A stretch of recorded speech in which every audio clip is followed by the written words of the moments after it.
Sinupla ng ilang fan ni na Kim Cho at Paula Avellino ang kapwa fan sa isyong may tampuhan ang Kim Pao.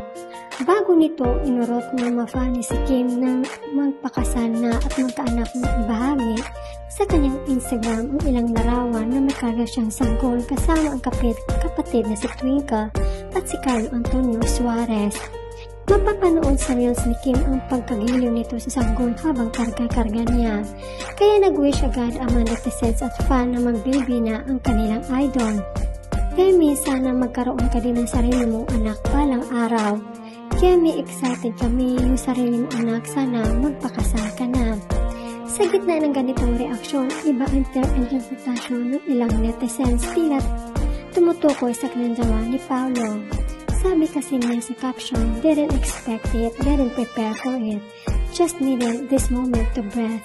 Thank you sis Twinkle, Carlo Antonio, and baby Carlita. Magkakaayos din kayo, Kemi, God bless.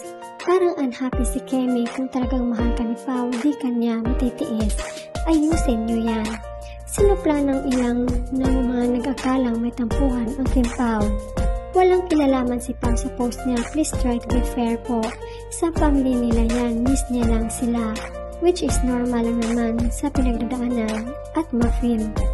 Di ako naniwala nang may tampuhan nagaganap kasi si Kim di marunong magalit yan. At si Paolo mahal niya si Kim, kaya maganda ang pagsasamahan nila. Thank you very much coming from you, all is well. Di masyadong nakatulog kagabi, senior na ako, I include Kim Pao sa prayers ko. Ingatan niyo ang isa't isa, be strong always. Huwag kayong patitibag sa kahit anong trials na dumating. Pray namin kayo na talaga hanggang huli. Kung ano man pinopost ni Kim, it's always about work. If you know here, parating work-related yon. Basta masaya na kung nakakita ng black cup while nasa condo niya siya with her sister. Nag-emote lang si Kim kasi magbibigyan tayo eksena sa naalibay. Hintayin niyo teaser doon yung masasabi, kaya pala saka nahirapan siya paano nag-deliver lines. Baka kasi papatay siya ng tao, may baril, may bomba, may saksakan. Highs excited, alibay at Dreamscape PH. Kailan ba?